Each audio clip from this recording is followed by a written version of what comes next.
Hello students, so in the last video we were discussing about the components of group discussion, and today we are going to discuss about the different stages. How exactly do we classify into different parts of group discussion, कैसे start होता है, कैसे उसका discussion continue किया जाता है और किस तरह से उसे conclude करना होता है, ये सारी चीजें हम यहाँ discuss करेंगे. So the first stage that you can see on your screen is initiation or introduction. मतलब आपको टॉपिक को जो है इंट्रोड्यूस करना है या फिर ग्रुप डिस्कशन को इनिशिएट करना है, स्टार्ट करना है. Now starting anything is risky, ये चीज याद रखिए. तो जैसा कि पहला पॉइंट लिखा हुआ है आपको, high profit high loss strategy है यहाँ पर. यानी कि अगर आपने अच्छी तरह से स्टार्ट किया, और ये चीज ग्रुप डिस्कशन में मैंने बहुत बार बताई है आप लोगों को, when ever you start the group discussion it is high chance that if you mess up, your score would be forever like the image that has been literalized will be irrepressible. ऐसा नहीं है कि आपने जो है starting खराब कर दी और बीच में जितने भी पॉइंट्स आपने बोले बहुत अच्छे बोले तो इमेज अच्छी बन जाएगी, ऐसा नहीं होता. But it can happen that if you have started it very good, ठीक है, आपने बहुत अच्छा जो है स्टार्ट किया है, इनिशिएट किया है, इस तरीके से स्टार्ट किया है कि ग्रुप डिस्कशन का फ्लो जो है वो बिल्कुल कंटिन्यूस फ्लो हो रहा है रिवर की तरह. And that is something that can give you a very like additional points obviously, but a good image in front of your competitors as well as your recruiters. अगर आप group discussion जो है अपने colleagues के साथ कर रहे हैं तो उनके सामने भी आपका एक बहुत बढ़िया इमेज बनता है अगर आप इनिशिएट बहुत अच्छे से करते हैं. तो हाई प्रॉफिट हाई लॉस का चांस तब रहता है when you are not prepare. So as I told you, कई बार ऐसे टॉपिक्स होते हैं for the discussion that it is very easy and you know a lot about that topic and you want to start, and you want to be the first one to represent your ideas because people who will represent after you will be judged according to your standards. But if you go and fight with others for the first place, that gives a image of a dictator or an aggressive person. So you shouldn't be that kind of people. You should ask for how to starting it. Before starting it, you have to ask the question that whether you should be the one to start the discussion or not. तो आप पूरे group से जो है ये question करेंगे politely that may I start the discussion. If किसी ने भी ऐसा ये जाहिर किया कि आप जो है स्टार्ट मत करिए, मुझे करने दीजिए, यानी कि someone who from your members of discussion they told that no, I want to start, then let them start, because they might get additional points for starting, but you also would get additional point for giving them the chance to start. That shows the leadership skills. Okay, so ये सारी चीजें जो होती हैं ये बहुत important होती है. तो बहुत माइन्यूटली आपको ये चीज समझना है कि जब भी आप ग्रुप डिस्कशन स्टार्ट कर रहे हैं, it does not remain constant, it varies for a lot of factors. आपको बहुत सारे फैक्टर्स यहाँ पर मैटर करता है और बहुत सारे फैक्टर्स का ध्यान रखना होता है. तो whenever you start a group discussion you have to keep in mind कि जब भी आप स्टार्ट कर रहे हैं उसकी अलग अलग स्ट्रैटेजीज होती हैं. ठीक है, सबसे पहले तो आपको क्वेश्चन करना है पूरे group say that may I start the group discussion. Let's see, पहली सिचुएशन हमने डिस्कस कर ली कि अगर किसी ने ना बोल दिया, मतलब किसी ने कहा कि मुझे स्टार्ट करने दीजिए, तो आप स्टार्ट करने दें ताकि आपकी लीडरशिप स्किल्स प्लस उसकी जो है उसकी skills of starting the group discussion वो जज की जा सके. अगर किसी ने नहीं कहा, मना नहीं किया और सबने कहा कि yes you can start the group discussion, then it is a good attention grabber, like you can grab the attention of everyone. आप जब भी स्टार्ट कर रहे हो, इनिशिएट कर रहे हो, तो सबकी नजर आप पर है, चाहे वो आपके ग्रुप मेंबर हो, चाहे वो रिक्रूटर हो, चाहे वो आपके कलीग्स हो, वो सब आपको देख रहे हैं और वो देखना चाहते हैं कि आप किस तरह इस ग्रुप डिस्कशन को स्टार्ट करते हैं. तो if you are starting it with let's say a low profile thing, ठीक है, बहुत आम सी बात बोल रहे हैं, बहुत सिंप्लीफाइड वर्जन बोल रहे हैं या किसी का कॉपी किया हुआ स्टेटमेंट बोल रहे हैं, तो इम्प्रेशन कभी अच्छा नहीं जमेगा. तो अटेंशन सबका है आपके ऊपर, तो आपको ये ध्यान रखना है that you are doing something different और समथिंग दैट इज इंटरेस्टिंग और entertaining for the audience to listen, because that would make a group discussion flow on. Okay, इसके अलावा अगर आपने स्टार्ट किया, इनिशिएट किया है, that does not gives you the right that you will be like sitting quietly throughout the discussion. ऐसा नहीं कि आपने स्टार्ट कर दिया फिर उसके बाद आपने group discussion through out the group discussion कुछ नहीं बोला, वो चीज पॉसिबल नहीं है। आपको दोनों चीज करना है। आपने अगर इनिशिएट किया that is well and good, but that is for the additional points, not for the actual discussion. तो ग्रुप डिस्कशन के दौरान भी आपको पॉइंट्स वहां पर रखना बहुत इंपॉर्टेंट है। इसके अलावा ये टेक्निक्स आप स्क्रीन पे देख रहे होंगे, ये टेक्निक्स है जीडी स्टार्ट करने का। जीडी स्टार्ट करने के लिए किसी भी तरह, देखिए स्पीच भी आप स्टार्ट कर सकते हैं इससे, आप ऐसे भी स्टार्ट कर सकते हैं इससे। आप कोई भी पोर्शन यहाँ पर जो है रिटन हो चाहे ओरल कम्युनिकेशन हो, you can start with these initiators. These are very well known initiators. और ये जो है होते इनिशिएटर्स होते हैं, ये जरूरी नहीं है कि आप स्टार्टिंग में ही रखें। आप अपने जो भी पोर्शन प्रिपेयर कर रहे हैं उसके मिडिल में भी रख सकते हैं। मान लीजिए आप स्पीच में यूज करना चाहते हैं, you can use these initiators at the back and also in the conclusion part also, in the body part also, that is all right. But initiation के लिए ये सारी चीजें entertaining भी रहती है, plus they are obviously something that can hook your audience on your preparation. जो भी आपने प्रिपेयर किया, जो भी आप बोल रहे हैं, उस पे जो है पूरा अटेंशन उनका चला जाएगा, and they will be interested to listen about what you are saying. तो पहला है आपके कोट्स। कोट्स ऑब्वियसली आप यूज कर सकते हैं। फॉर एग्जांपल अगर आप मैनेजमेंट सेंस से देखें, तो if you are discussing that whether you should reduce the cost of your MRP of your product, तो customer is the king, or customer is always right. These are the quotations that are regularly used in management.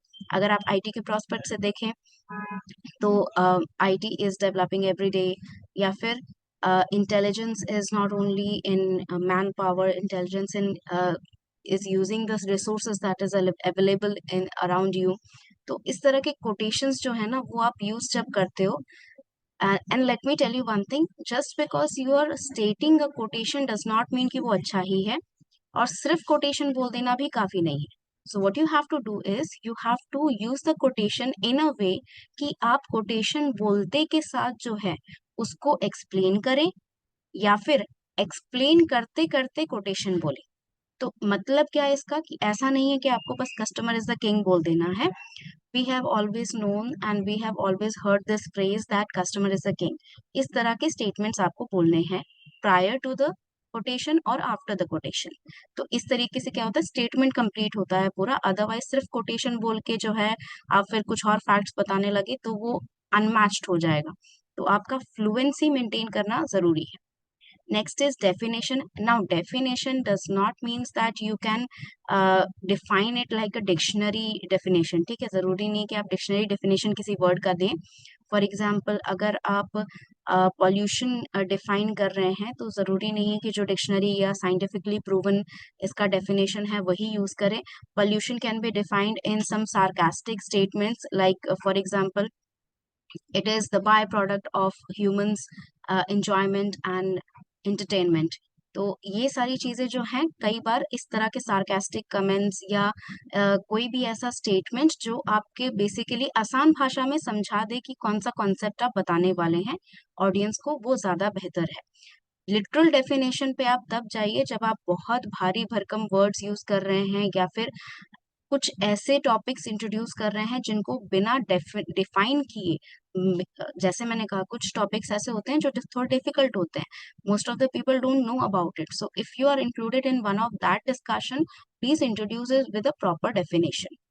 Questions is always important. Questions आप जो हैं कहीं भी कभी भी use कर सकते हैं, और क्वेश्चंस के टाइप भी मैंने अपने एक वीडियो में डाले थे। किस तरह के क्वेश्चंस आप open and close and rhetorical question, किस तरह के क्वेश्चंस आप यूज कर सकते हैं, कहाँ पर यूज कर सकते हैं।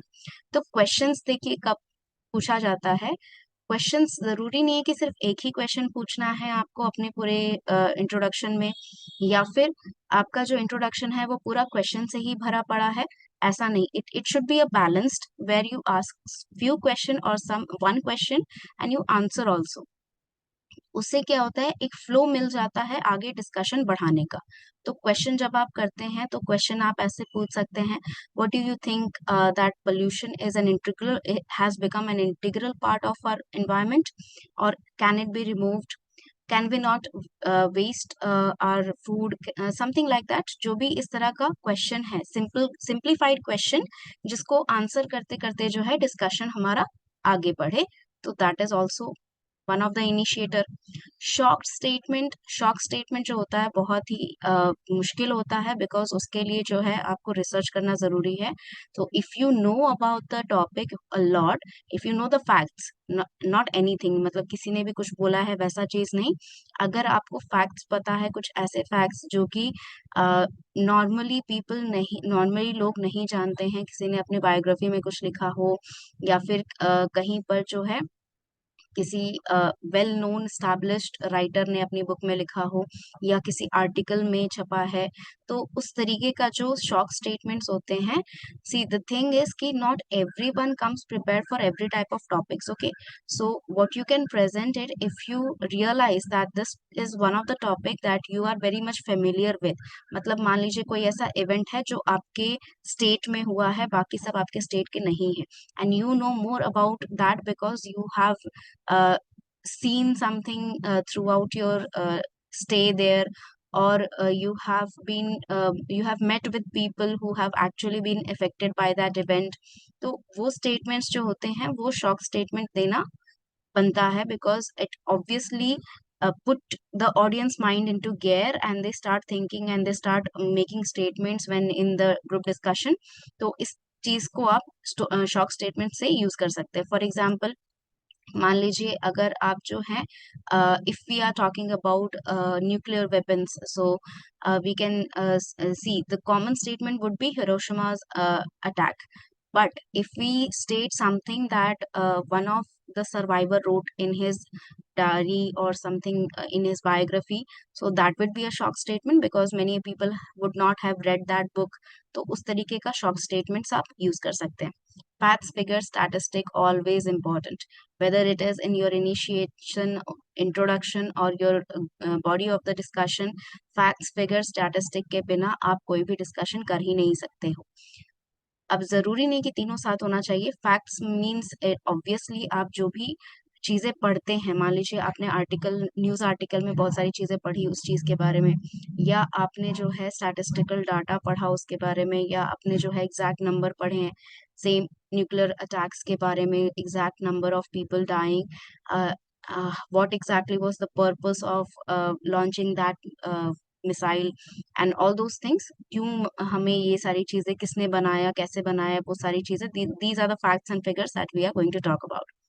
And short stories are one of the very interesting thing because जब भी आप स्टोरी बताते हैं, अगर आपका स्टोरी बताने का तरीका बहुत अच्छा है तो ऑडियंस पूरी रैप्ट में सुनेगी आपकी बात, मतलब बिल्कुल अटेंशन में, they won't even care if there is something going around there, they will just be very concentrated on your story। तो स्टोरी देके बताने का टेक्निक होता है, you need to understand how exactly the mind works of your audience। तो एक as level में अगर हम कैटेगराइज करें तो मिडिल एज लोग जो हैं यानी यंगस्टर्स जो हैं उनकी थिंकिंग एक स्पेसिफिक चीज पे जाती है, तो आप अगर स्पेसिफिक चीजें बोलते हैं तो वो माइंड में कुछ ट्रिगर करता है। सेम आपके जो ओल्ड एज हैं माइंड में कुछ ट्रिगर करेगा, यंगस्टर्स हैं, बच्चे हैं, वो भी माइंड में कुछ ट्रिगर करेगा। For example, if you are telling a story about social media, तो सोशल मीडिया में एक हमारा ओरेकल वेबसाइट हुआ करता था, बहुत फेमस था वो, फेसबुक से पहले बहुत ज्यादा यूज होता था वो। तो क्यों वो बैन हो गया या क्यों जो है लोगों ने उसे यूज करना बंद कर दिया, तो वो शॉर्ट स्टोरी जो है आप किसी एक विक्टिम की सुना सकते हैं, ठीक है, कि क्यों किसी पर्सन को प्रॉब्लम हुई थी उस वेबसाइट से। या फिर आप जो है अगर normally, see anything can be explained using stories, anything, आप पोल्यूशन तक को स्टोरी के फॉर्म में बता सकते हैं। So it is very easy if you just describe it into a story, but you should know how to do it. अगर आपको आता है वैसा करना, स्टोरी में फॉर्म करना, तभी आप करें, otherwise just use any of the other initiators. Last one is general statement. General statements obviously आप जो भी फैक्ट्स और फिगर्स पढ़ रहे हैं उसके बेस्ड जो जनरलाइज्ड कॉन्सेप्ट बन जाता है किसी चीज को लेकर, वो जनरल स्टेटमेंट्स आप बोल सकते हैं। या फिर मान लीजिए आप जो same if we take the topic about pollution, so हम जनरल स्टेटमेंट्स क्या बोल सकते हैं, that we know that if the problems are growing very slowly, like minute by minute, a small amount of problems are growing, so we get used to having problems in our life। तो इस तरह के general statements आप वहाँ पर state कर सकते हैं and you can start a group discussion with that also. तो ये सारी आपकी जनरल टेक्निक्स हैं। मतलब ये टेक्निक्स जो हैं ये आप कोई भी कॉमन पर्सन यूज कर सकता है इन्हें, इनके बारे में रिसर्च कर सकता है, इनके बारे में जो है प्रैक्टिस करके they can become a good initiator in a group discussion. And the second and third part, that is your body and your conclusion of group discussion, will be in the next video. So thank you so much. If you have any doubt, just let me know.